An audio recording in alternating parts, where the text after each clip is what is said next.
Hi guys, welcome back to Skinnybru Rugby. So round 10 is done, and what a horrible week it was for predictions.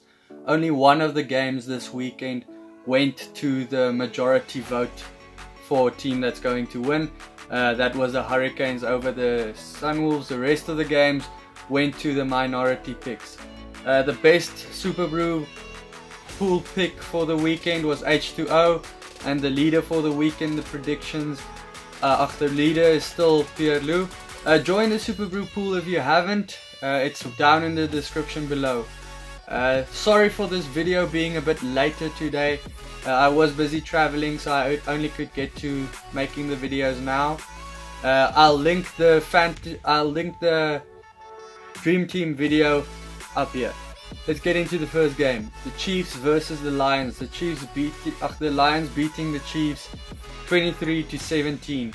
The Lions had 55% of the possession in that game, but missed 24 tackles, which is still a lot. They did have a few late inclusions with Marks and Yankees actually playing. That did help them to have a bit more leadership in the team, with Whiteley also coming back.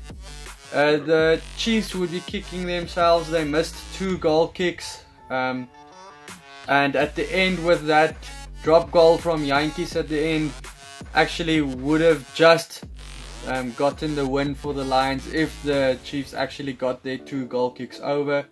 They conceded 18 turnovers, the Chiefs, which is very bad for their side if they wanted to win that game. They had a fight back where they scored 17 unanswered points until that drop goal from Yankees. But it would always be difficult for them without Damian McKenzie and Retallick in that team. Their next game is versus the Hurricanes, and the Hurricanes are on a really good roll. So I don't know if the Chiefs are going to be up for it this next game. The Lions were the only team from South Africa to win this week, which is a great one for them.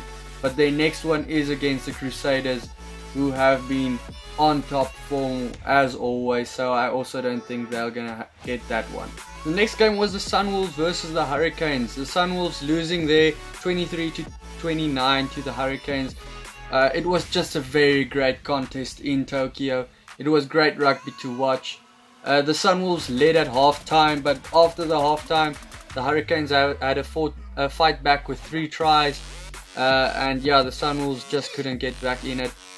But the Sunwolves are asking questions. Should they be removed from the Super Rugby from 2021?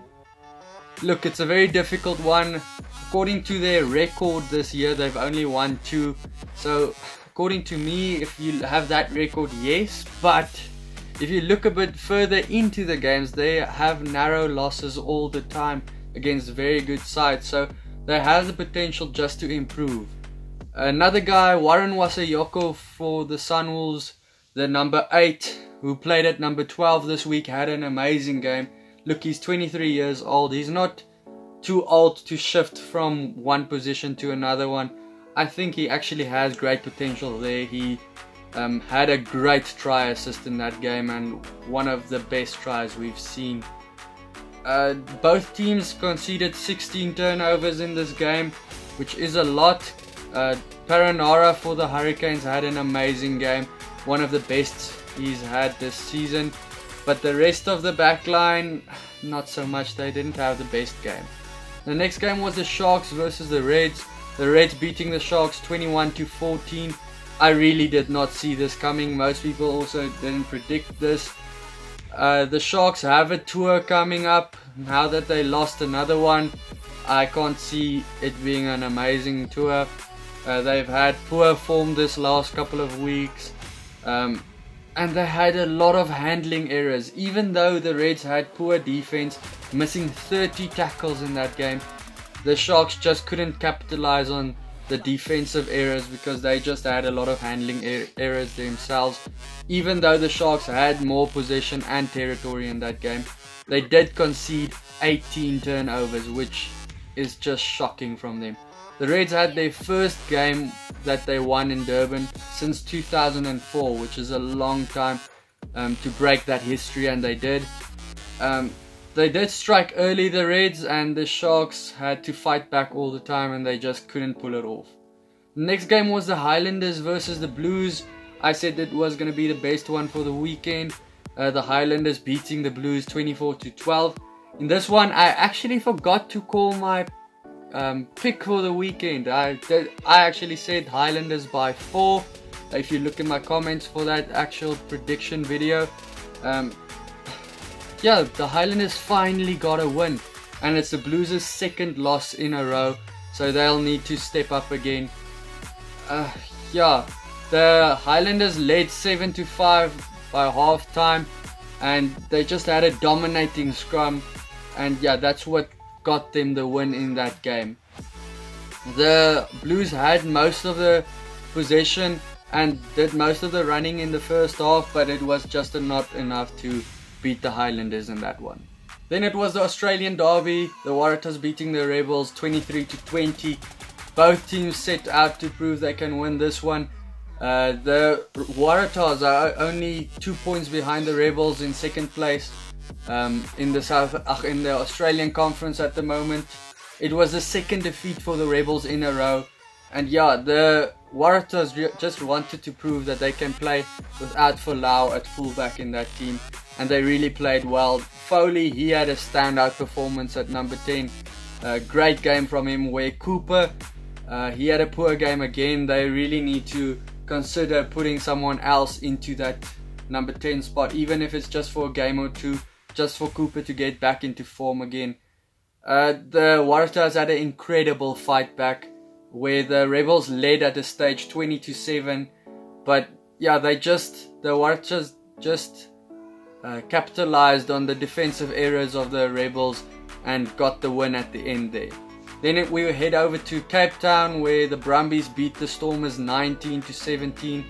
The Stormers just threw everything at it with attack, and so did the Brumbies with their incredible defense. They had to make 224 tackles to the 91 of the Stormers, with the Stormers having 66% of possession, just showing you how hard the Brumbies actually had to defend.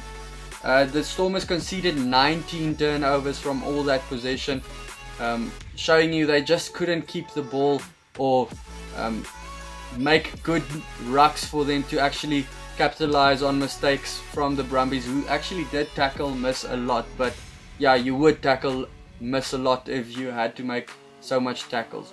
Kitsoff for captain. Last week he had a great game. This weekend not so much. He turned down a lot of kickable penalties which could have got his side the win, so that was a bit poor from him.